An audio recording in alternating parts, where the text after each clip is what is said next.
एक समय की बात है, किसी गांव में केशव नाम का एक व्यक्ति रहता था। केशव का विवाह रानी से हुआ था। आज केशव सज संवर के तैयार हो रहा था, क्योंकि आज उसे अपने ससुराल जाना था, अपनी पत्नी रानी को लाने के लिए। केशव तैयार होकर ससुराल के लिए निकल गया।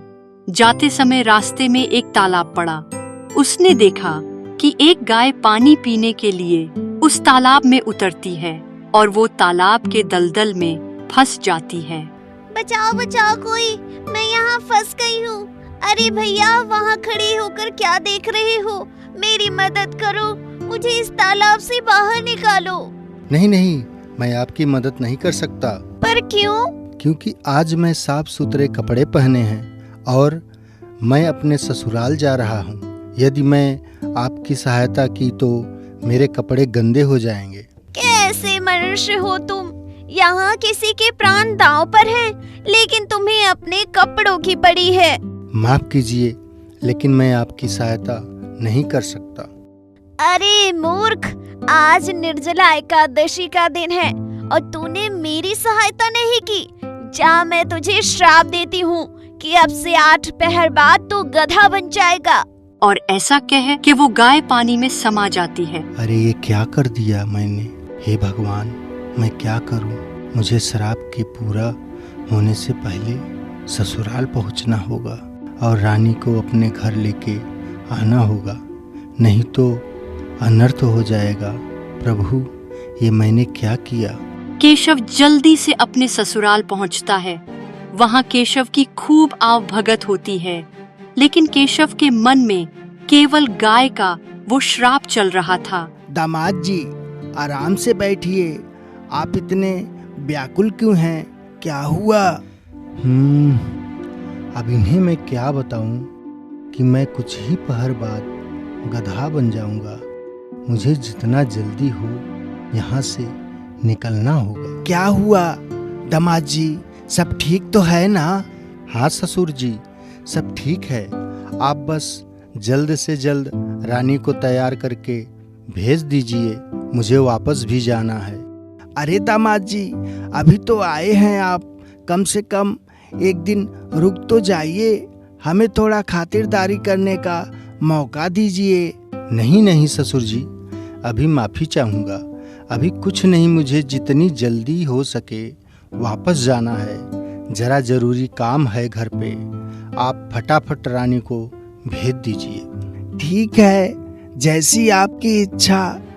केशव के ससुराल वाले केशव को रोकने की बहुत कोशिश करते हैं, लेकिन वो साफ मना कर देता है और वो रानी को अपने साथ अपने घर ले आता है। घर में घुसते ही 8 पहर खत्म हो जाते हैं और श्राप के मुताबिक केशव गधा बन जाता है। ये देख उसकी पत्नी चौंक जाती है। अरे, ये क्या हुआ आपको? आप अचानक गधे में कैसे बदल गए? क्या? आखिर वो श्राप लग ही गया मुझे। श्राप? कैसा श्राप? आज मैंने एक गाय की मदद नहीं की और आज निर्जला एकादशी का दिन था, इसलिए उस गाय ने मुझे 8 पहर बाद गधा बनने का श्राप दे दिया था। और देखो, 8 पहर बाद मैं गधा बन गया। इसलिए मैं जल्द से जल्द तुम्हारे घर से तुम्हें लेकर आने की जिद कर रहा था। कहीं 8 पहर मेरे वहीं समाप्त हो जाते तो अनर्थ हो जाता। अच्छा, तो ये बात थी। कोई बात नहीं, चलिए हम मिलकर इसका कोई हल निकालेंगे। रानी ने केशव को वापस इंसान बनाने के लिए सब कुछ कर लिया, लेकिन उसे कोई हल नहीं मिला। केशव जब से गधा बना था, तब से सारे काम ठप हो चुके थे।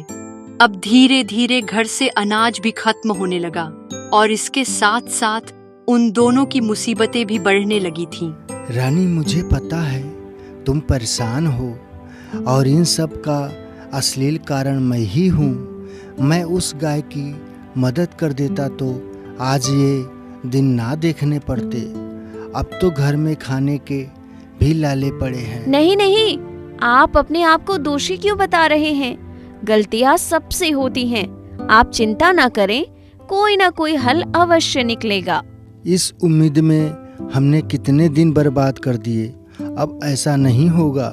रानी, तुम मुझे लेकर मजदूरी करने चलो, इससे कम से कम कुछ पैसा तो आएगा घर में। रानी के पास अब कोई और रास्ता नहीं बचा।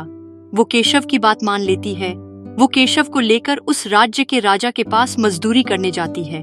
उस समय राजा के यहाँ कुआं खोदने का काम चल रहा था।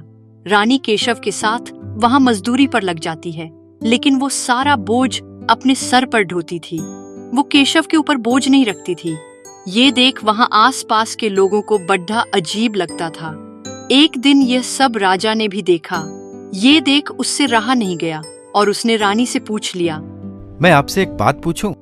पूछिए राजा जी।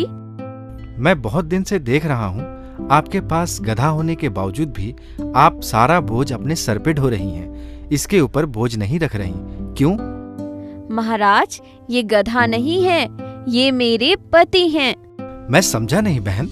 महाराज, एक दिन एक गाय ने निर्जला एकादशी के दिन मेरे पति को गधा बनने का श्राप दे दिया। उस श्राप के कारण ये गधा बन गए।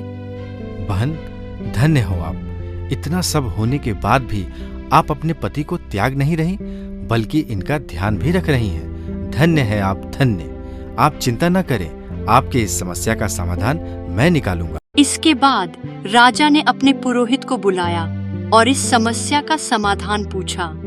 राजन, इसका एक ही समाधान है। जिस व्यक्ति ने भी अपने जीवन में 101 ग्यारस किया हो, यदि वो अपना 101 ग्यारस का फल उनको दे दे तो वह वापस से मनुष्य बन जाएगा। ठीक है पंडित जी, मैं जल्द ही पूरे नगरी में ये ऐलान कराता हूँ। इसके बाद राजा ने अपने सैनिकों को आदेश दिया कि जाकर ऐसे व्यक्ति को ढूंढ कर लाए जिसने अपने जीवन में 101 ग्यारस किया हो। फिर क्या राजा की आज्ञा मानकर सैनिक ऐसे व्यक्ति की तलाश में निकल पड़े जिसने अपने जीवन में 101 ग्यारस किया हो, लेकिन हर जगह से उन्हें निराशा ही हाथ लग रही थी। अभी तक उन्हें कोई भी ऐसा नहीं मिला जिसने 101 ग्यारस किया हो। किसी ने 5 ही किए थे तो किसी ने 10। ऐसे ही ढूंढते ढूंढते वो सैनिक राज्य के एक गांव में पहुंचे। सुनो सुनो गांव वालों, हमारे राजा एक ऐसे व्यक्ति को ढूंढ रहे हैं जिसने 101 ग्यारस किया है, और यदि वो अपने ग्यारस का फल दे देता है तो राजा उसे 101 सोने के सिक्के देंगे। ऐसा कोई है इस गांव में? सुनो सुनो सुनो। हाँ बेटा, मुझे ले चलो अपने साथ। मैंने की है 101 ग्यारस, मैं दूंगी अपने ग्यारस का फल। सैनिक उस बूढ़ी माई को अपने साथ राजमहल ले आए। राजा बूढ़ी माई को रानी और केशव के पास ले जाता है। माँ जी, यही है वो जिनको आपको अपने 101 के ग्यारस का फल देना है। एक गाय के श्राप के कारण ये मानव से गधे बन गए थे। आपके फल से ये वापस मानव रूप में आ जाएंगे। इसके बदले मैं आपको 101 सोने के सिक्के दूंगा। बेटा, अब मैं बूढ़ी हो चुकी हूँ, क्या करूँगी सोने के सिक्के लेकर? मुझे कोई सोने का सिक्का नहीं चाहिए, लेकिन हाँ, इन्हें केवल अपने 100 ग्यारस का फल दूंगी। एक निर्जला एकादशी मैं अपने पास रखूंगी। इस एक निर्जला एकादशी से मुझे मोक्ष की प्राप्ति होगी। ये बोलकर वो बूढ़ी माई अपनी 100 एकादशी का फल केशव को दे देती है। 100 ग्यारस का फल पा केशव वापस से अपने असली रूप में आ जाता है, लेकिन 1 ग्यारस का फल ना मिलने के कारण केशव का सारा शरीर तो पहले जैसा हो जाता है, लेकिन गधे की पूंछ उसके शरीर से नहीं हटती।